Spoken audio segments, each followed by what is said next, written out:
Bing, bang, bong. We're back again, and I'm bringing it to you, Jack. Are you ready for it? You sat comfortably? We're going to be baking bread, baby. Baking bread. So, I'm going to be giving you the recipe, the 5 ingredients to build your own opener. There's a lot of talk out there of what opener should I be using? Should I be using this opener, this pattern interrupt? Some people are starting to tell me, I've heard that one everywhere. I've heard that opener everywhere. And there's a lot of copying going on. But imitation might be the best form of flattery, but imitation doesn't necessarily mean you sound as good as the person you're trying to imitate. Am I Agreed. right? I agree so much. We were talking off air that you can deliver the same cold call opener that somebody else that you've seen on LinkedIn or YouTube or whatever, but you can sound like a bloke that builds shelves for a living. So don't be that bloke. Build your own opener. It's not a shelf. Exactly. I remember the famous Benjamin Dennehy opener. I'll be honest, the sales call, would you like to give me 30 seconds? I'll hang up. I was trading a guy, and he was like, I'm using Benjamin's opener. It's not working. And I said to him, well, the difference is Benjamin sounds like a cheeky New Zealander. You sound like a supply teacher from Shropshire. And he's like, right. Okay, shit. Okay, right. And then got it. So context aware, right? So let's get into it. 5 points, right? And actually, the first point is the setup, which is called context aware. Okay. Right? So framing the opener of the call in a way that acknowledges the reality of it. Does that make sense? Yeah. So I'm going to start the call with giving the kind of upfront reality of why I've called. What do you think the reason is behind that, Jack? You can hit us with a bit of the psychology there. The upfront honesty, like it's like I always go back to the 4.7 kind of Amazon review, like being disarming, going in there and saying like, listen, I might not be the tidiest chef in the kitchen, but I probably make the best souffle. All of a sudden, because you're admitting to maybe a fault or you're being upfront and honest, people are more likely to trust you. And what we're trying to do when we're cold calling definitely is build that trust quickly. So upfront honesty, admit something, I think it's always strong. Yeah, exactly.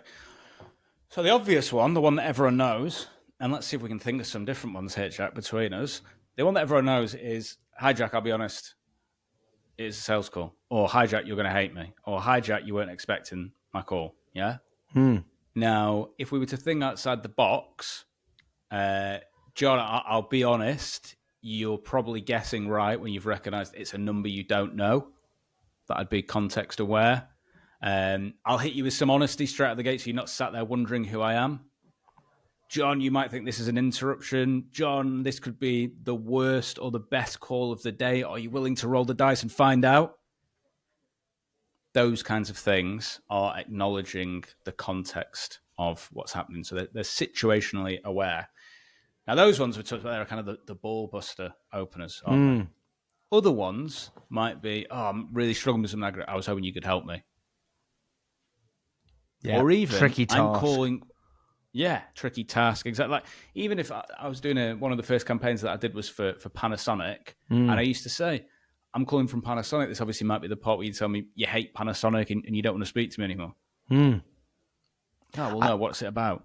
I also like I've been asked to give you a call because that sparks curiosity. John, a bit of a weird one. I've been asked to give you a call, I guess, and then we're going to get into it. But yeah, that kind of upfront setting the scene, because nobody likes it when you say, Zach, it's Tommy here from Recruitment Expo. How are you doing? Are you well? Are you good? How's business? I'm like, I know what you're in for. Like, just get to the bit. I feel uneasy. It's interesting that you said that, right? Because the uneasy bit is the how are you. Yeah, well, yeah. The how are you triggers a get on with it. Yeah. It's actually not naming, it's Jack from Recruitment Company. It's the how are you bit that makes me get my back up. If it was Jack from Recruitment Company, here's why I'm calling, you'd probably be okay with that. Because I also think for like the first couple of seconds anyway, I don't think the brain switched on. I don't think you're even talking to that chimp part of the brain. It's just a bit of a... No. That's why I do like you answered the phone and I go, that's not Zach, is it? Because you're still in that like, what? And then when you deliver your upfront honesty, whatever you're hitting somebody with, then they go, oh, now, oh, right, okay, now I can maybe digest this a little bit more. But I always go for the that's not rather Yeah, than me too. is that. I'll give people at home a little bonus tip. If I was ringing Jack, I'd say, that's not Jack from We Have a Meeting, is it? Mm, Because it might be Jack, but he might not work there anymore. yeah, And I might end up talking to him for 3 or 4 minutes before I realise that. get into it. So just doing that first is a big thing. Right, so step one, ingredient one, base layer, setup. So context aware, think of this as relaxing the fight or flight response. So kind of getting to the point. Number two is the interrupt. So this is actually the thing that you don't expect to hear. And this might be humor, honesty, disarm, room to say no, all those types of things. The obvious thing here are, this is a sales call, this is a cold call, we don't know each other, this is one of those dreaded sales calls. We've never I'm spoken officially before. breaking every rule by ringing you. You're the person I've always wanted to speak to. I might only get one opportunity. This is the point where you slammed on the phone on me. It's exactly what you think it is. It's actually a sales call. I'll admit it. This could be the least favorite part of your day. The key thing with the interrupt is it's something they've never heard before. It has some humor, some honesty, some room to say no in there. But the thing, I can't say this enough, that will be the difference between the people who get this to work and the people who don't, is the personality behind it. Definitely. And you've got to really, really think about who are you selling to. Do you know what I mean? So you can if you're selling to a certain type of personality, you might not want to be like cheeky chappy, go lucky. You might want to be a little bit softer, but you've got to think about your own tone. And I think your own tone will carry you on these calls. Like one little exercise I give people is record yourself. Say your opener, record it, play it back, critique it, do that again over and over again. I always say I like the analogy of like, you're a producer, so you know this better than anyone. But if you had like vocal takes, if I had your opener and I had 100 vocal takes, would the sound waves look the same, or are you switching it up every single time? Zach, it's da da da da da da, and then the next time it's Zach, it's da da da. Like, find something that works for you, and once you've got it nailed, that's a repeatable process. I try and get in the habit, and this actually keeps your brain sharp as well for people who are doing lots and lots of calls. Try and become the person you're speaking to and the answer. And the quicker you can do it, often the more effective you can be. So Jack could answer the phone on like a building site somewhere. Hello, who is it? And I'm going to go, Jack, I'll be honest. But Jack could also answer in a library. Could sound like that. He could be sounding like very technical, very analytical, and I could know that straight out the gate. Hello, it's Jack speaking. Jack, you're gonna probably hate me for this. So I get into trying to become the person I'm speaking chameleon. to. The chameleon, exactly. So we've got so far, step one, the setup. I'm setting up the punchline in a context-aware way. Then I've got the interruption, which is the bit they don't expect to hear, using humor, honesty, room to say no. Those are the three magic things. Now, the energy shift is is basically the reframing of the rules of the call, right? And it's kind of, in an ideal, we're going to have that with or without you energy to it. So this is the bit where it's like, I'll only need 30 seconds. At the end of that, you can hang up, guilt-free. I'll never bother you again. Yeah? Would you give me half a minute to see if this even matters to you? I'll tell you why I've called. If it's irrelevant, we both save time. All I want is 30 seconds. If after that you think this guy doesn't know what he's talking about and I absolutely hate the sound of his voice, I'll disappear. I'll never bother you again. I also think like contextual, like if you hear someone's driving, I think like if you can bring that humor in, like, listen, I can fly through it. And if it's not for you, you can throw your phone out the window or I'll just hang up. Do you know what I mean? Getting in there. Yeah. I also think that it's a nice little like bolt on is getting that, is that fair at the end? Like a, yeah. Is that fair? What would that be fair? Because a lot of the time people are going to go, you're not asking for anything ridiculous. That does sound fair, actually. No, exactly.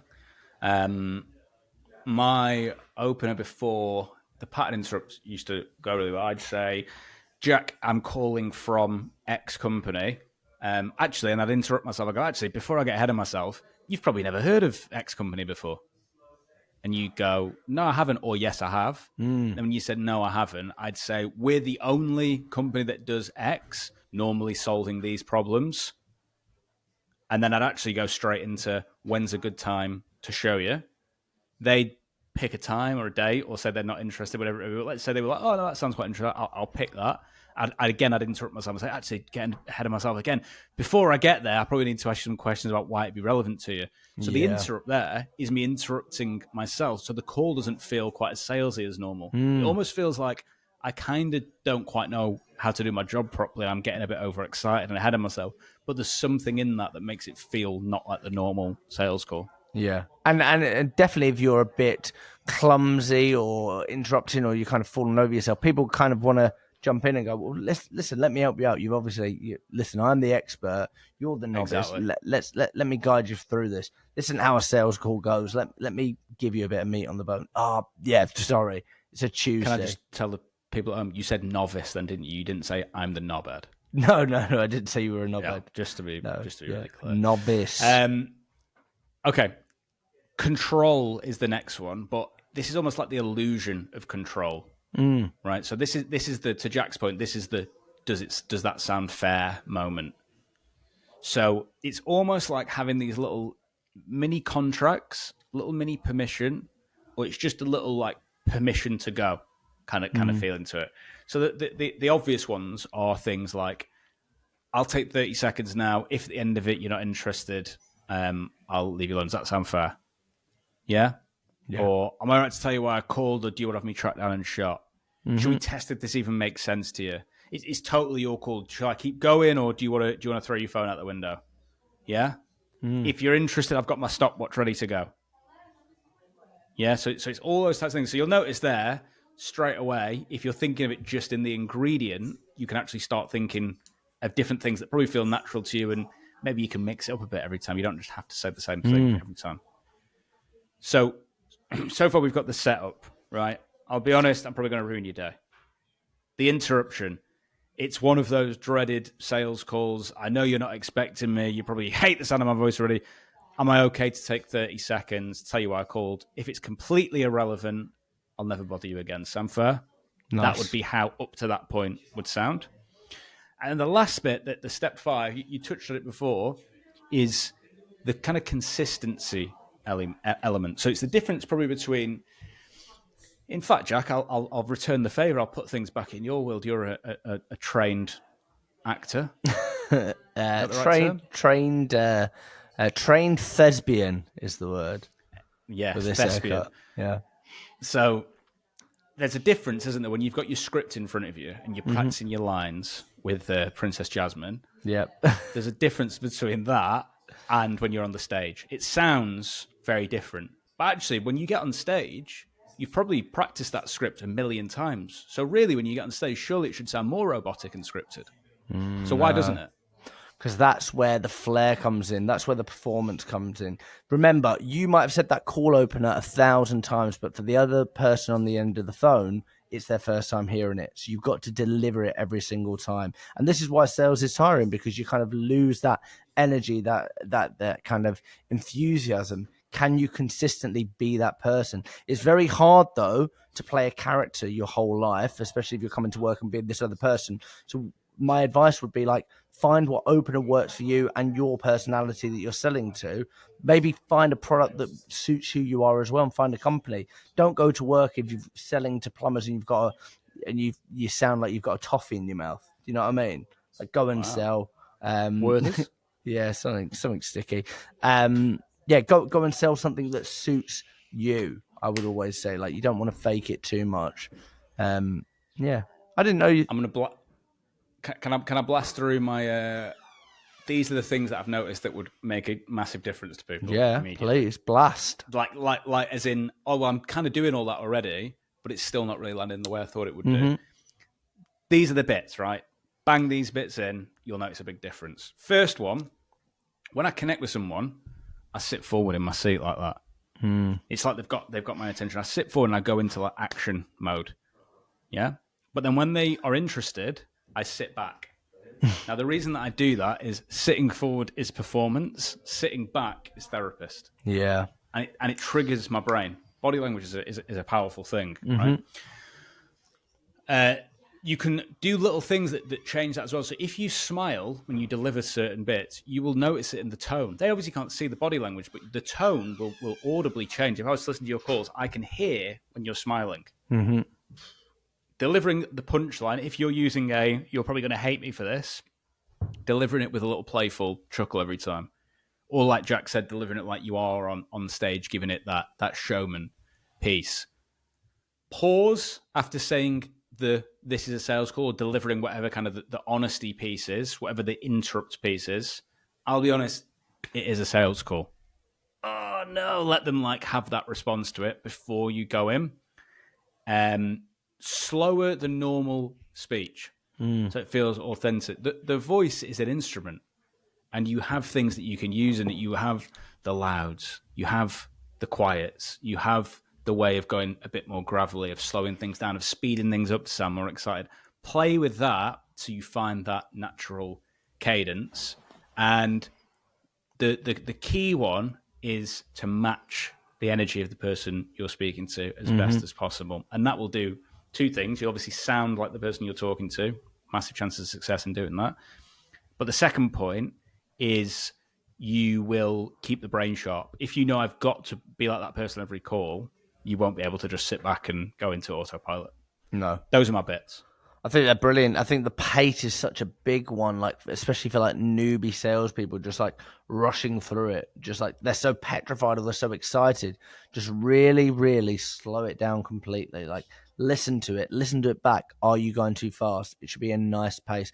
Zach, I'll be so honest with you. It is a sales call. I don't know if that makes you want to drop kick your phone out the window or let me have 30 seconds. Completely up to you. Bang. Yeah. We're in. Exactly. Done. Bam. You got a task Right. for us? Yeah, I've got a task for you, actually. Right, here's what I want you to do. I want you to come up with a new, unique opener. Completely unique. Completely unique based on the recipe here. And I'm gonna just give it back to you so you've got it clearly. The setup. Context-aware setup.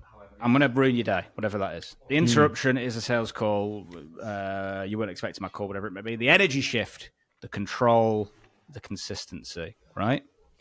I want you to voice note it to me, Jack, or Marco AR. Who works at Centrama. He works at Centrama. If you do it to all three of us, and it hits all three, we will all each individually give you £500. That's where the money's Only at. works if you've done it to all three. Okay? So voice note your opener, 500, 500, 500 for the person who does it to all three. I've been Zach Thompson. I've been doing Aladdin. Thank you for listening. Take care.